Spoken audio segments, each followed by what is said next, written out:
Hello and welcome to this panel. How to what is the name of the panel? How to get under the skin of your players. Wow, that's a great start. Well, my name is Seoirse Dunbar from the Adventure Games podcast, and I've got a truly terrifying panel with me as part of this AdventureX digital edition. So, in case I forget, thank you so much to Amy and the organizers of AdventureX for organizing this year. We couldn't do it without them, so thank you to you all as well. And so, let us get to know this panel who have made some of the scariest games of the last couple of years. So, who wants to go first? Shall we go with ladies first? To be a gentleman. So, Valentina, Of probably course. putting you on the spot, but would you like to introduce yourself and give us the elevator pitch of some of your horror games? Hi, so I'm Valentina Chrysostomou. I'm the game director at Villainous Game Studio. We're a small indie team, just like usually like three, four people. And we have worked on Please Comply, a short interactive story that you can find on Steam right now, where you are trapped in a room that's kind of begging you and asking you not to go out, but you kind of have to escape. And our latest horror game is called Harvest Hunt. It's a first person um, horror plus roguelite game. This is kind of like a weird twist on the horror genre that you have to play multiple runs, unlock various abilities, and just kind of survive each night by avoiding a very scary monster in the cornfields. So yeah, this is the kind of horror games we work on at Villainous Game Studio. You can check out our Steam and our website to see what else we're working on.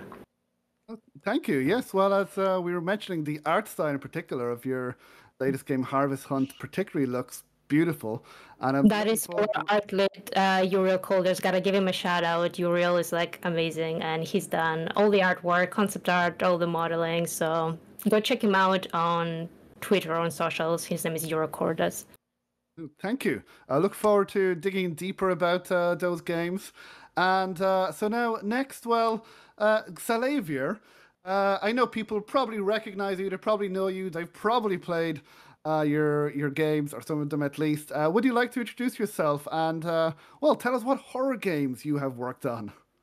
It'd be a pleasure.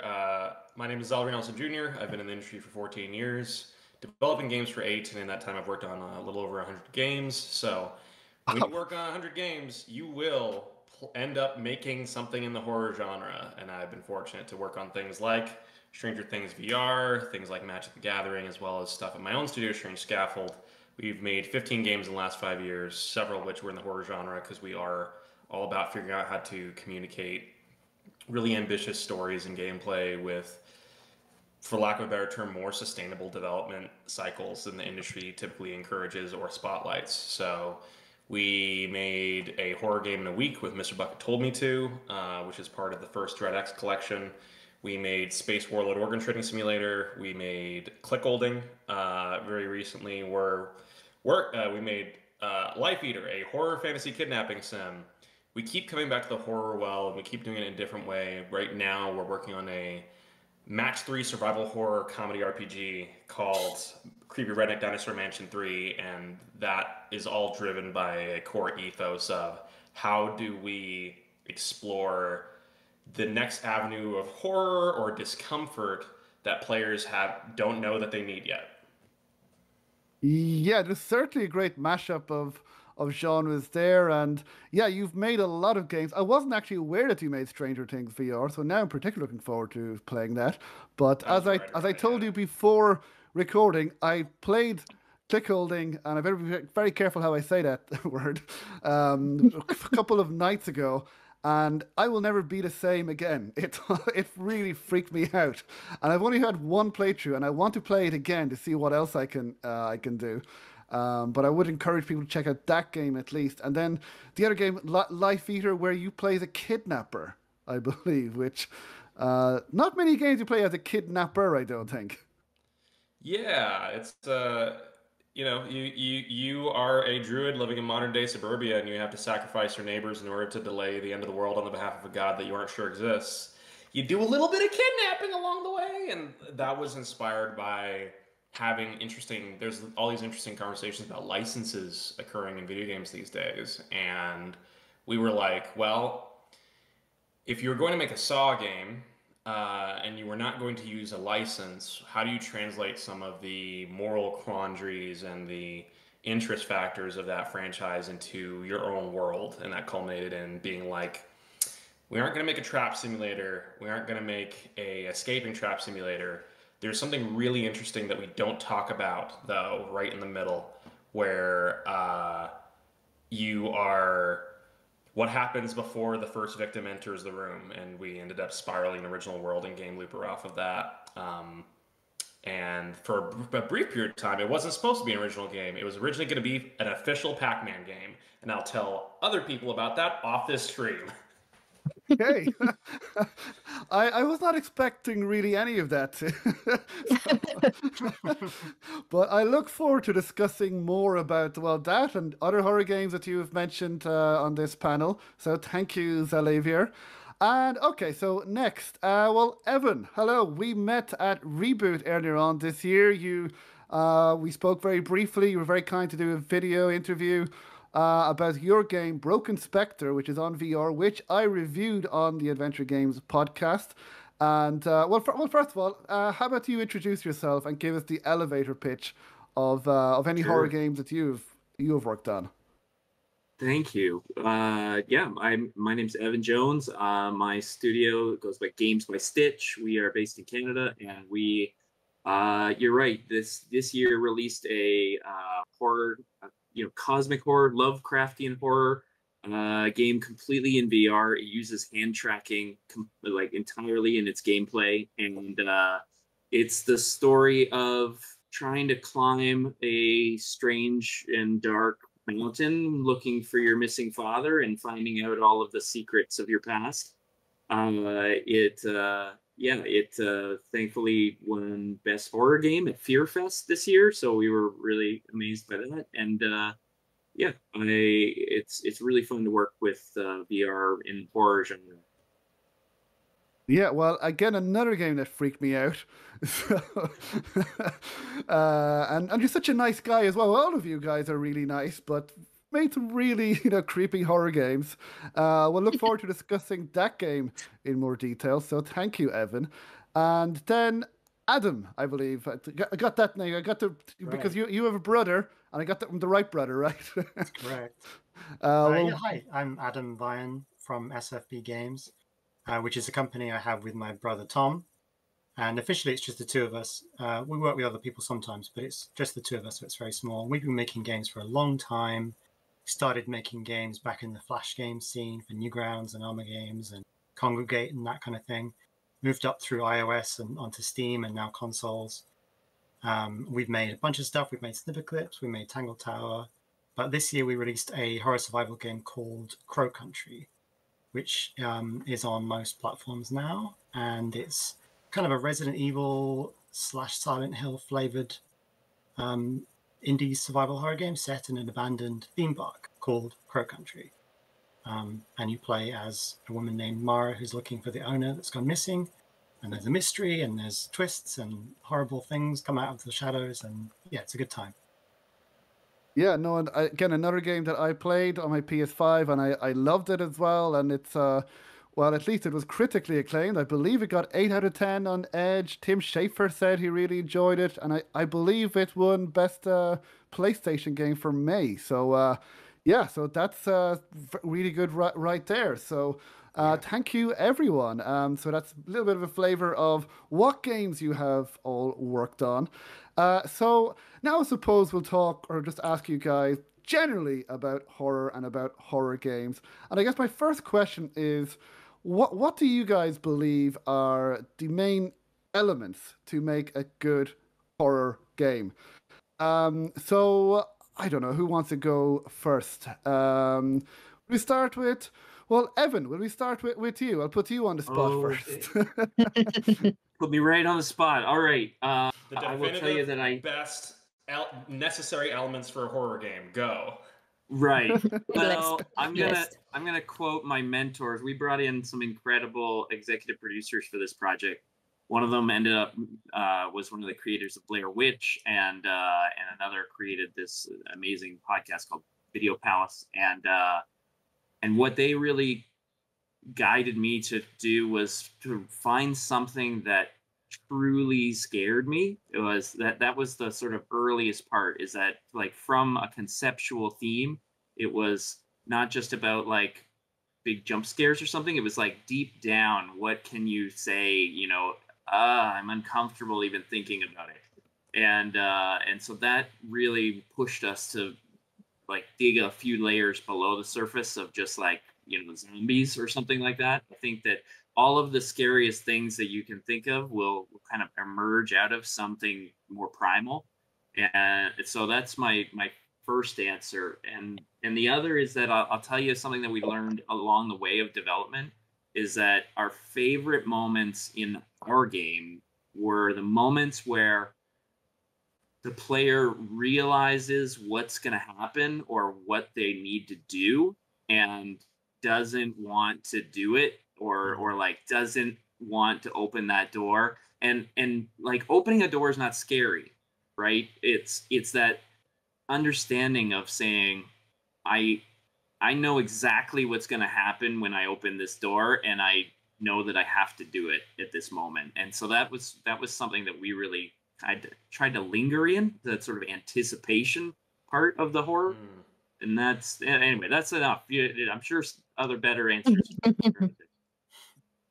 No, I think again, it's particularly with Broken Spectre and particularly on VR. And he said with the hand motion, and I don't want to give any spoilers, but you do have to do things with your hands, and it's so real, it's so realistic that you do feel like things are going to happen to you that you don't want to do, but you know to progress, you have to do those I don't mind. things. I'll spoil one thing for you to give a really concrete example. I mean, if you do it, sure. We have like a moment of ritual where you need to get snake's venom, and so there's a cage, and you have this cage, and there's a snake inside, and you need to get its venom out of it, and all you have is your hand, and so you have to put your hand in the box, and we realized that the longer you could get them to not put their hand in the box, the better the scene was. Because putting your hand in a random box isn't very scary, like I said. Yeah. And I think that's something that's very common to game horror and can be lost by like first-time creators or folks doing a game jam, is imagery in itself is not enough, particularly for an interactive medium. Blood, splatters don't mean anything. A box doesn't mean anything. It's when you put a snake in there and the game is interactive that really comes alive. And it's one of my favorite things about Crow Country, which is one of my favorite horror games I played.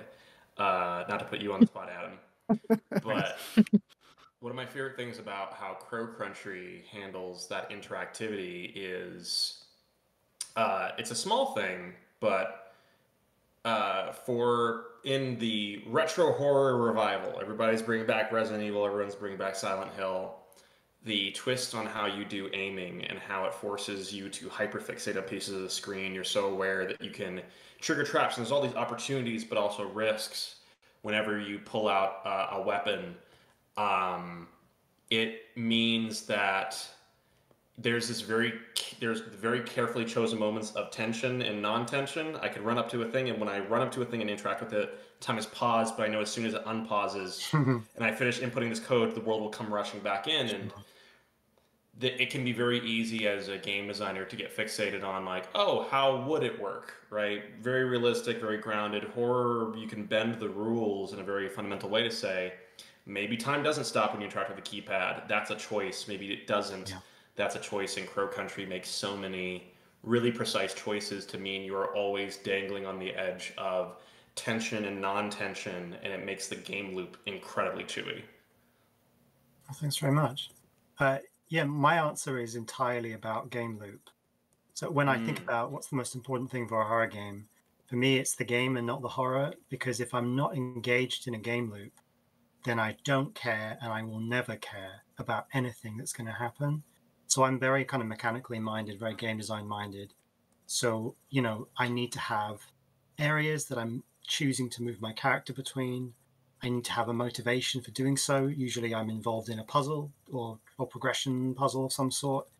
And then I need some kind of threat, whether it's an enemy or a hazard, threatening to hurt my character when I move between the areas. And I also need to have the threat of some kind of loss of progress if I was to get killed, so that I don't actively, I'm trying to avoid it, like I'm worried about getting killed. And those kind of fundamental ingredients, they're super basic. They're not even specific to horror games, but to me, and this is my personal taste, because I'm not super into like a more narrative horror game. I'm more into like a horror survival video game. If I'm not engaged in a game loop where I'm like solving puzzles and stuff in my head, then I'm never gonna be scared, because to me, being scared in a game happens on top of like the activity that you're trying to achieve in the game, which is to get from A to B, discover the story, solve a puzzle, whatever. So yeah, for me, it's get the sort of fundamental building blocks in place first. And not every game does that. Not every game needs to do that, but yeah, I kind of agree with you, Adam, because like my favorite horror games are the ones that are not narrative, kind of driven / haunted house type of like walk-in sims or whatever you want to call them. They're games that engage you quite a lot. Like one of my favorite horror games that topped everything else was last year. Was it last year? Amnesia the Banker, and that one was just aesthetically designed horror game, which was very different from the rest of the Amnesias, and it wasn't kind of like an immersive sim almost, had procedural elements, and there was so much tension, and I was so engaged into figuring out what to do, where to go, that everything on top of the amazing just monster design that they had in there that's what kind of makes a horror game, like it elevates it to be properly scary. I feel like a lot of horror games forget that we have to put the player on the controller and make them do something, put some sort of threat into the player's hands. Maybe you lose because you died, maybe whatever else, there's a fail state that the player's like scared that it will happen.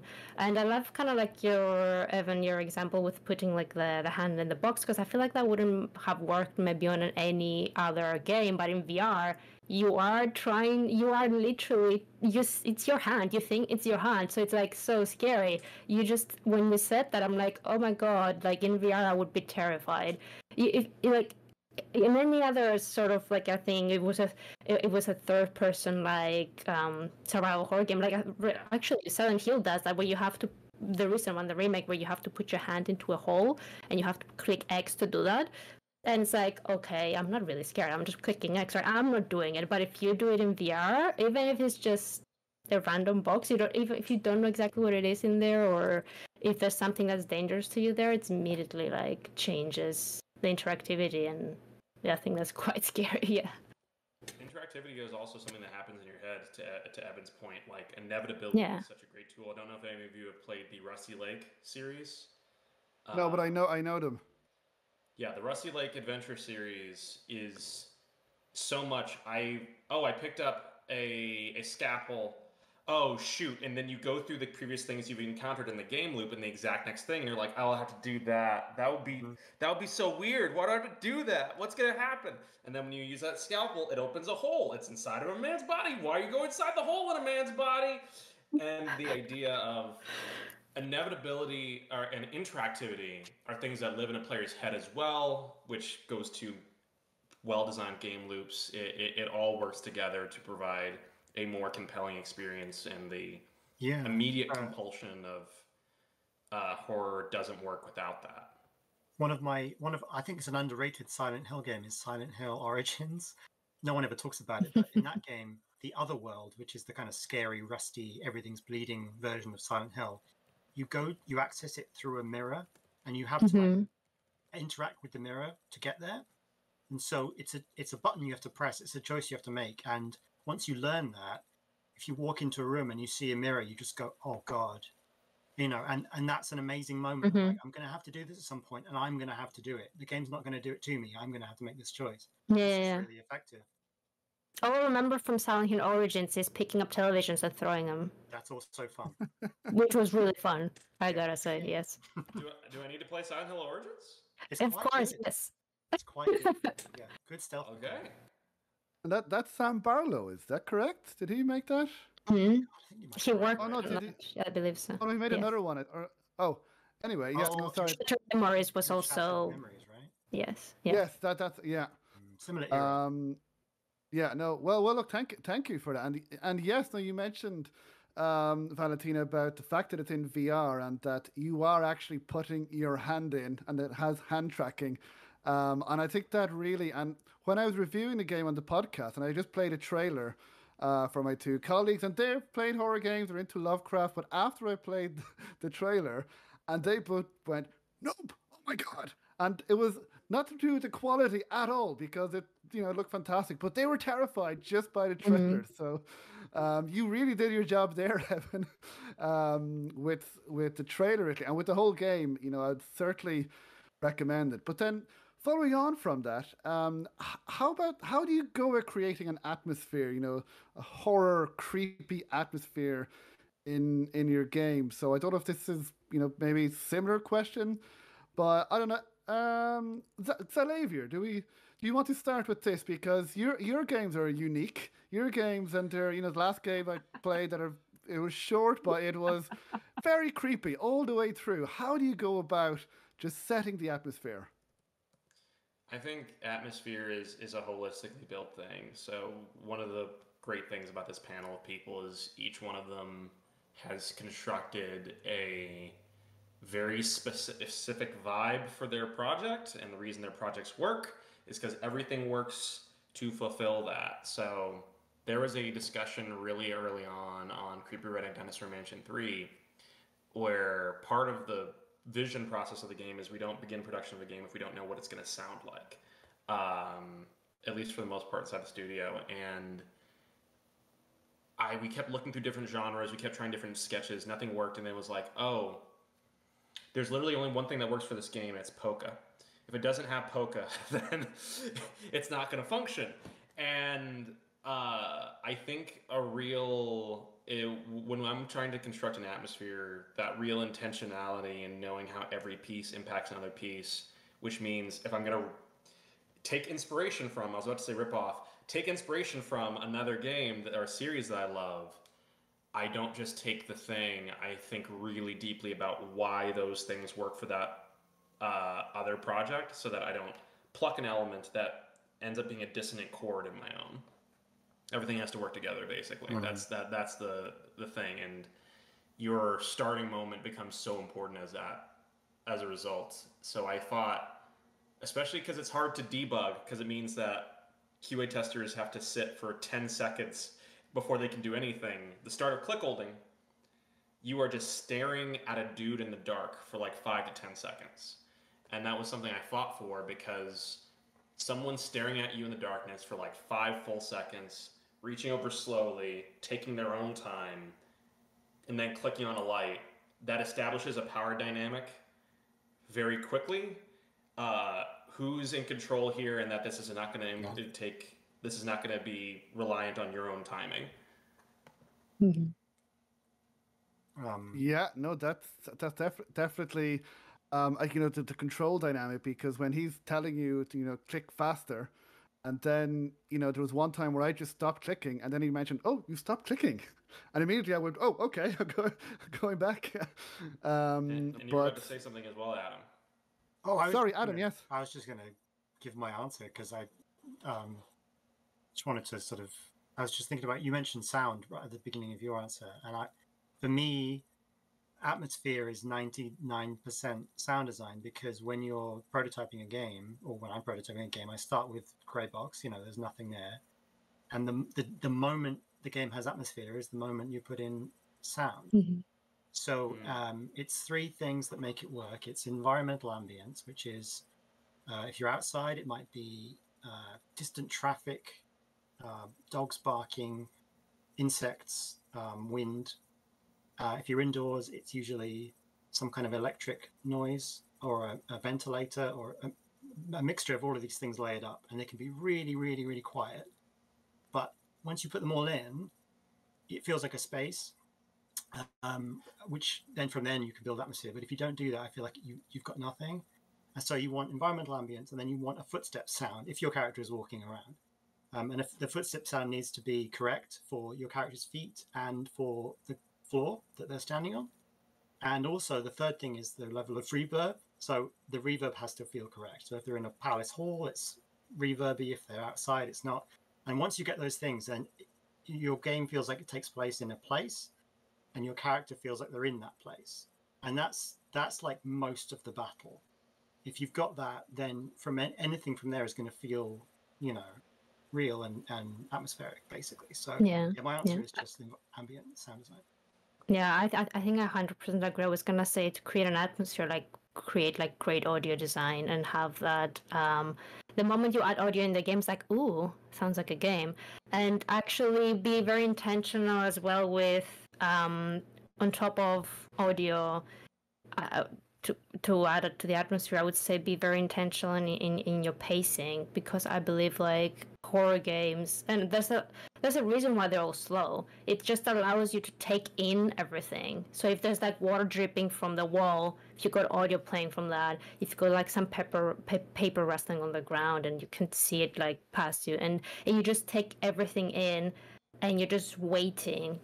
Is something that can happen.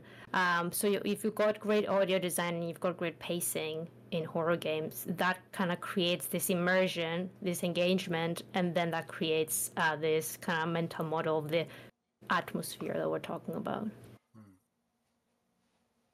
And Evan, do you have? Well, it's funny. anything? My note. I wrote down a note. Audio is huge. That's the only note I wrote down. So everybody has the same. I mean, we had an original soundtrack for the game, very creepy stuff by our composer, and it was the voice direction. We made one of those like not core game loop narrative walking sims, and so really the voice acting is what carries it, and incredible performances. Yeah, I would definitely agree with Broken Spectre. All of them, were particularly the main voice or actress. She really carries the whole game, so absolutely incredible then as well. And what I was, so you mentioned, atmosphere and sound. What about visuals? Because I know with a lot of horror movies and games, they can be jump scares and gore that as well. How important do you think those are? I know you guys mentioned, you touched on them. How important is things like gore and jump scares in horror as well? Do you think that they should be used more often or less often? What are your guys' thoughts? Adam, do you want to take the lead on this one? Sure, yeah. So, I mean, I would say like traditional gore, when like something or someone being cut open or whatever, doesn't interest me at all. It doesn't really do anything for me either way. But some of the enemies in Crow Country could be described as like unsettling body horror, which is like a cousin of. The enemy. All right, all of them. I would say that's like a cousin of gore, because it's like you see something gross and it makes you uncomfortable because you imagine the creature is in pain or something. So that kind of gore is quite interesting because it's more empathetic. And like actual kind of slasher gore, I've never really cared about it either way. So, but yeah, there's definitely different avenues, and maybe some of us have different like other kind of relatives to gore we can talk about. But jump scares, I'm a fan of jump scares. I feel like they got a bad reputation for years, but actually they're great and they're useful and they're powerful. And my stance on jump scares is you need to have one early on, and then you could have none beyond that, and it's done its job. Because that is exactly what we did. Yeah, there you go. So once you've done one, the player's mind has been changed, and from then on they're anticipating it, and it's the anticipation of something jumping out that makes the game good. So you literally just need one or two at the beginning, and then the fact that they're worried about it is a victory for your game. And that goes for all kinds of stuff. Like the same exact reason you should have something in your game, if it's a game with combat, that kills the player in the first hour, if hopefully, maybe. Like, say they interact with something and they get killed by it, and they get really annoyed, but from then on, they're worried that anything they interact with is going to kill them, and that's great. So yeah, jump scares, I'm actually a fan of them, and there's like 5 or 6 in Crow Country. I don't apologize for that. So, yeah, Evan, do you want to follow up on that? Because there is a jump scare early on in your game. Yeah, and it was so little. It was so it's like something falls out of a cupboard. Like that was the jump scare, but it was enough to say like you're not safe here.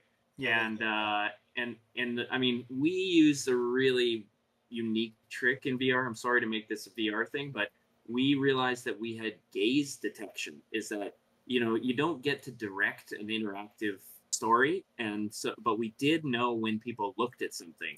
And so the moment we timed it so that audio cues would hit right at the moment that somebody made eye contact with something. And so that, you're looking around in a sort of dilapidated trailer and it's like nothing's happening. And then you see the thing that we want you to see finally. And it's like, and it just hits with that sting. And that really helped to make the jump scares work for us. Yeah, I think you definitely use VR to your advantage. Sorry, Valentina. I was actually going to say, I actually love jump scares when they're done right, but I hate them when they're not done right. And I think like a lot of people might have that opinion as well. Like I think, and they also got a bad name, yes, because I think we got this idea in our minds, just a full screen thing happening in your face. That used to happen a lot back in the day, but jump scares don't have to be that. It could be in like the mimics in Prey, where they're just a little cup sitting there, and then suddenly you hear them transform into a mimic behind you. That scares you. It's not right in your face, or it could be like something like falling from the cupboard.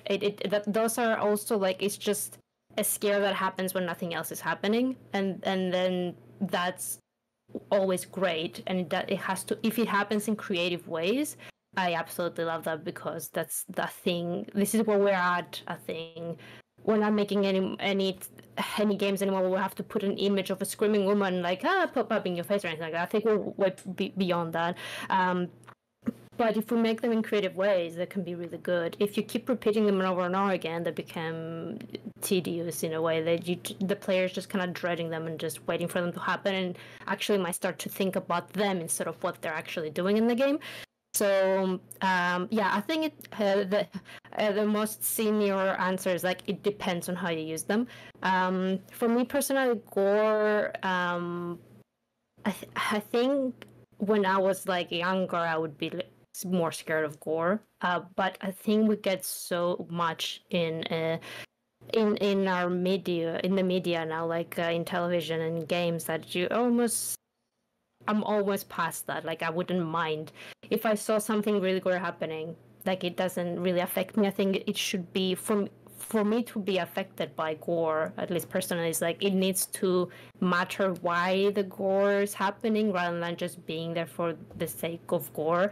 And it has to be, I did like what the word you used, Adam. Was it empathetic? Like when you see the people in Crow Country and you kind of realize what's happening at the end, I don't want to spoil it, you're kind of like, oh my god, they're deformed because of that, and it just feels unfair almost. It almost feels like, why is this happening? Is it the greed of the people or whatever? I don't want to full on spoil.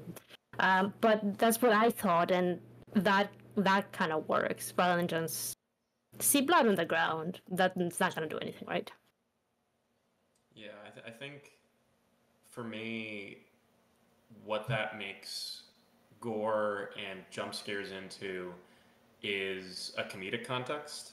If you say joke, just say the word joke at someone, they are not going to laugh at you.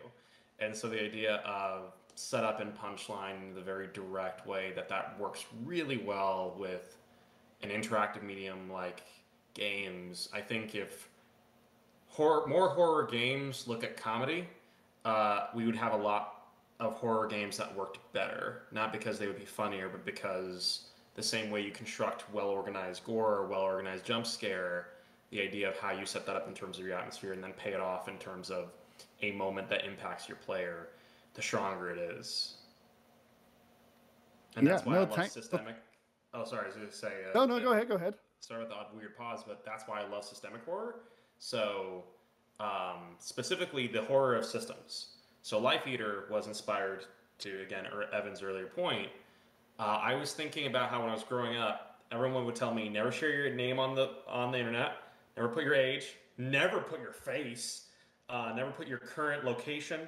And now the people who told us that are like Instagramming themselves at a bar with their location stamp, or on a cruise, and all I think of is, damn, that only works in a mutual social contract in which no one is robbing your house while you're on that cruise ship.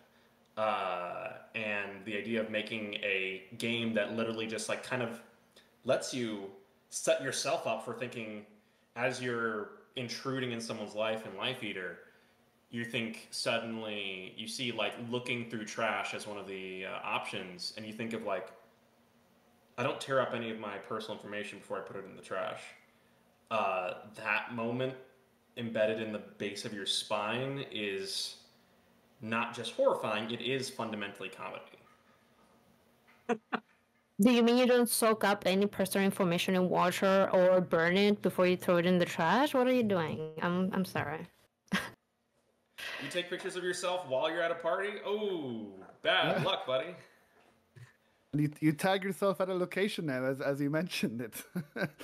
No, but thank you for that. Now, I believe we still have, now there will be time for audience questions. So if people have questions, put them into the live chat and we'll get through as many as we can. I believe we have time for one or two more first before we get there. Because I don't know if it's fair to say that horror games are having a bit of a renaissance. Maybe they've always been popular. But with Silent Hill 2 remake just being released, and Resident Evil remakes, and Alan Wake 2, which was nominated and won several Game of the Year awards, and several other examples. Why do you guys think that horror games are so popular? What is it that people want to be, terrified and scared when playing games? So what makes horror games so good and so popular now? Who hasn't gone first? Well, Xalavier, you have your hand up. Yes, I have an answer for this. It's a little bit of a hot take. Horror games are one of the few genres in the modern games industry that are allowed to exist at multiple scales. You have big budget horror games, you have medium budget horror games, you have low budget horror games, all working with their budget scales to do what that budget scale allows them to do. You have Clickolding, which was a game made in a month and a half, next to games that, like the latest Resident Evil, that will, sell millions of copies and that are made over the span of years, and they coexist doing different things just like you see in film. And because they're allowed to do that, they're allowed to reach a variety of players at all times in a bunch of different ways. We do that for horror. We don't do that for other game genres. And so we find a stagnation outside of horror. We see people going to horror because horror is where they're seeing fresh, holistic, and to a degree sustainable projects in a way that, like, the next Destiny, the next game trying to do Stardew Valley is being trapped into this horrifying corner that, by virtue of the cultural conversation, means that we come down to scale, time, and budget, and and lay ourselves on the line for an exponential amount of risk to try to differentiate the projects. I'll build on that too, Xalavier. We desperately wanted to get into horror with this project because we love horror fans. Horror fans are some of the best fans that exist because they're just so brave in terms of knowing what you were trying to do or seeing things for what they need to be, at these different levels. It's the same for horror film goers. Like horror films, people will watch them at any budget level and they love them for such different reasons. And the last piece I'll say to suck up to horror fans is that they tell other fans. There is no better community for circulating fandom than the horror genre, because they really become evangelists in a way that I don't see it with other games. Mm-hmm. We love you, horror fans. You're cool. I do have to say, I don't think. Love you. I was gonna say, I don't think horror is mainstream though in the same way that a lot of other genres are. But while I don't have an answer why we're seeing a lot of returning games now, particularly, I do remember Resident Evil 2 remake and how that kind of blew people's minds a little bit when it came out, because it went back from I don't remember the latest Resident Evil. It was like 6 when it was very action driven. And then after that, people kind of lost hope about just kind of the classic survival horror ones. And then we've got some of Resident Evil games that were very, very different. We've got Resident Evil 7, which was first person, and it was like quite scary. And I think that's when I saw a AAA sort of like shift. And it's like, hey, what if can they actually work? And then we've got Silent Hill 2 remake. We've got, obviously those projects might have been built around the same times as well. But there, I think in the AAA business, there's a lot more risk involved making a new IP, at least with horror. So we see a lot of this original game, this kind of remakes coming out, which is not a bad thing at all. I think it's actually, I love it. Please give me more. But we see a lot of boom in the indie industry for a ton of different games. Like what Xalavier said is that we've got different budgets for it, so you can have a lot of different scales, but they're all able to succeed in creating horror because you can't make an Uncharted game on an indie scale. You just can't, but you can make a horror game. And that's why we have games like literally Crow Country and an actual Resident Evil. They just exist and are able to do that. But yeah, I think the recent years in AAA probably were influenced by like some of the games like Resident Evil 2 remake or Resident Evil 7 coming out, and just seeing how they succeeded by removing this kind of like action-y focus from them.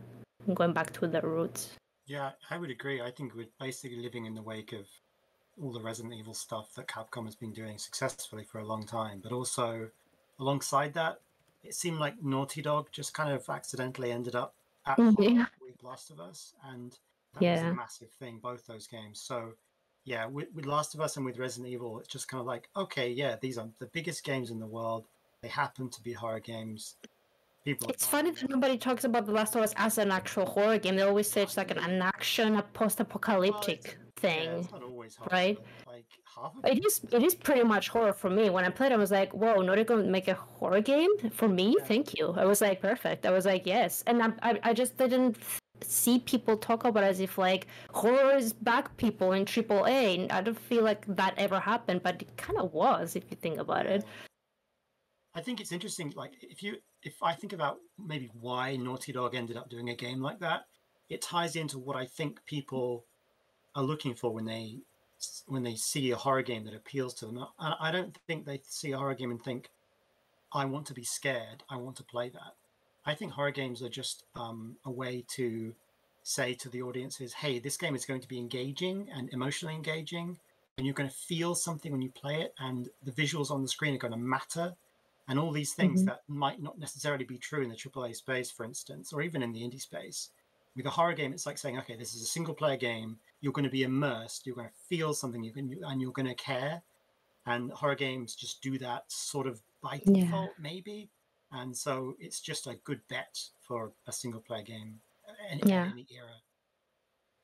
It's one of the reasons I love horror games, because I feel like if I want to feel something by playing a game, I'm going to play a horror game, because it can make you feel a lot of different things, whether it's a narrative, whether it will just be a scare like at a specific room. It'll just make you feel a lot of different stuff, and we can do that with horror games like pretty consistently, I think. Thank you very much for that. With you. Yeah. Yeah. Yeah, it sticks with you, That's great. Yeah, no, fantastic answers there. Now, I think we have time for some questions from people watching. So let's see who's first. Someone asked, I'm not looking at the YouTube, so I don't know the names, apologies, but fixed camera and tank controls, should they be left out now, or do they still have a place in horror games? So who wants to tackle that one? I mean, Crow Country has both. It has it has tank controls. I put them on the D-pad, but it has modern controls on the analog stick, so you have both at the same time. And if you feel inclined, you can use D-pad. If you feel modern, you can use modern. And I guess that's a good compromise. I didn't invent that. Resident Evil 1 remake, remaster, did that first. I just sort of copied it by accident. So The game became easier when I added modern controls. So tank controls are one of the ways to make a game tense because it's harder to move your character around the enemies if you have tank controls, which can be beneficial to the tension, but maybe it's not as acceptable as it used to be. If you didn't grow up on it, you might find it unacceptable. And so, yeah, and then fixed camera is quite similar, where it's like it's a deliberate sort of limiting choice that can be really effective. But they often do go together, don't they? Because it's kind of like if the camera's changing from different fixed perspectives, you kind of want tank controls almost so that you can push forward and know you're going to go forward. I don't know. There's different ways to do it, but I think they both have a place if they're used well. Yeah, I was going to agree and say that I feel those systems should be there because there's a reason for them to be there. And I'm gonna make a survival horror game, therefore fixed cameras, therefore tank controls, therefore health items. That's not how it goes. Is there a reason for the fixed camera to exist? Maybe it's not exactly fixed. Maybe it's a little bit dynamic. Silent Hill 2 had like a camera that kind of followed also James back in the day a little bit. It also had fixed cameras. So I think it depends. The remake, for example, of Silent Hill 2 does not have any fixed camera at all. And that it was for a reason as well, though. It was to appeal also to a modern audience or whatever else other reasons they had. And that makes sense. So if you play the game and you go with the expectation of going, why doesn't it have fixed cameras? Then you're already hating on something before trying the experience that was intended, which might be a little bit different than what you originally played.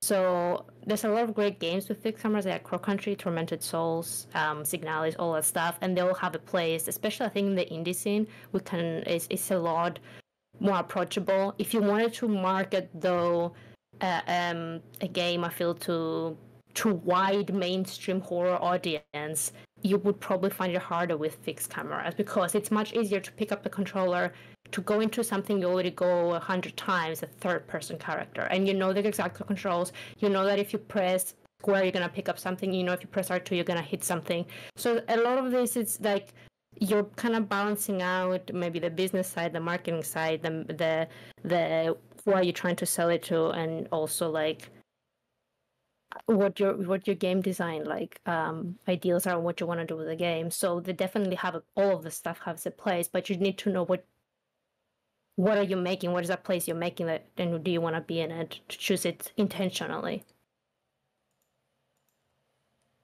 Yeah, thank you. Do any of you guys have any answers, Evan or Xalavier?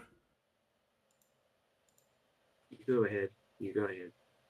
Okay. Well, I'll say very, very briefly. Just this is where game size comes back in again, because exactly what Valentina said. If you're making a game for 20,000, you can make a game about a distressing masked man in the corner of your hotel room and the tally counter he wants to watch you click.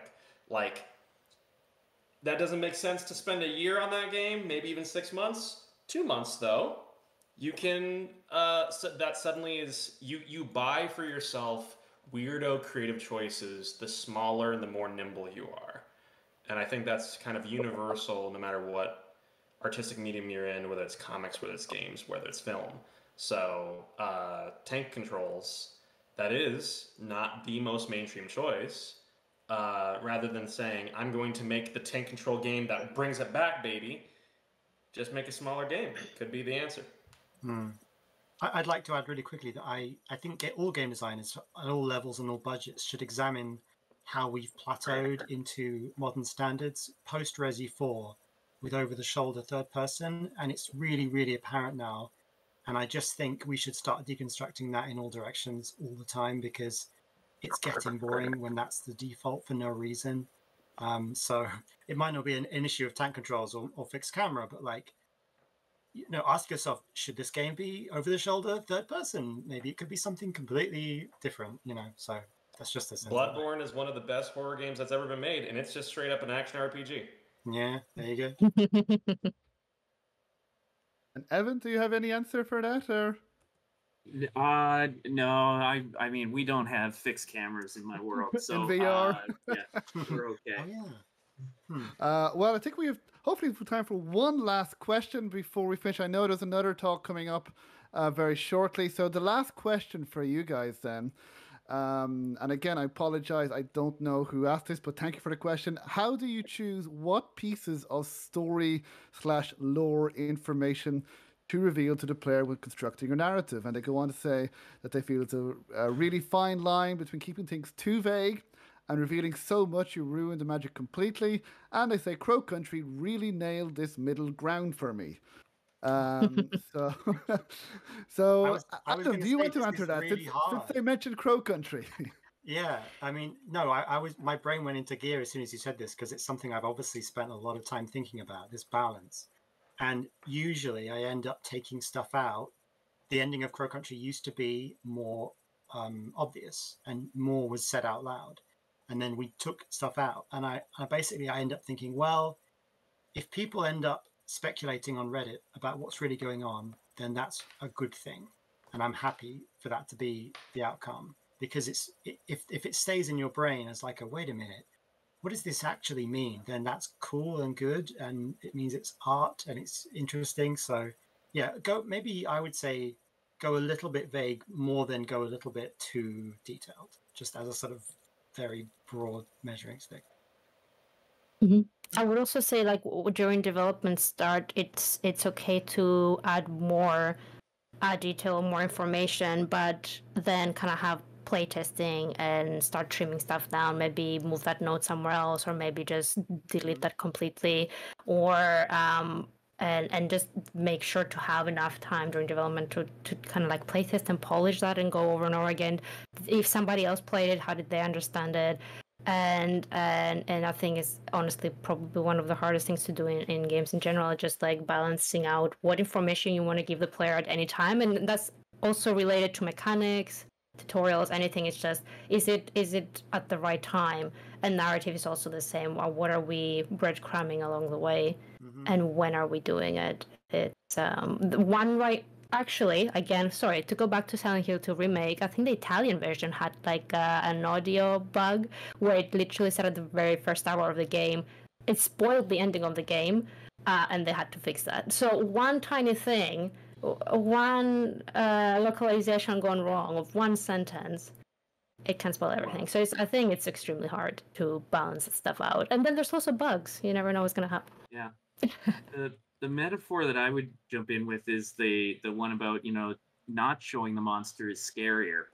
And it's the same because your brain fills it in. And so if there's parts of the story that are open to interpretation, I feel that your brain as a player will fill in those gaps and start to make you assumptions. And the things I really found useful is that I'm positive that only 50% of the real story is in Broken Spectre. And that there's another half waiting out there that we know, but we didn't put it in because we needed you to play the game and connect those dots together. But there are sometimes moments where you make a creative choice to do something really weird, like somebody will respond in a strange way or something will react in a very odd way that makes complete sense if you know the entire story, but it's a trigger that then tells the people there's a reason why this didn't go the way you thought it would go, and now it's up to you to try to solve that mystery of like, why did it not go the way I expected? What kind of lore is under the surface here?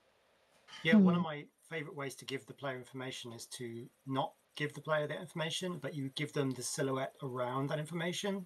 So you sort of leave one sentence unsaid in a conversation, but you make it obvious what that sentence might have been. And then because you didn't say it out loud, it's 10 times more powerful because it exists in the player's mind, if it's possible to do that. It's quite an effective trick.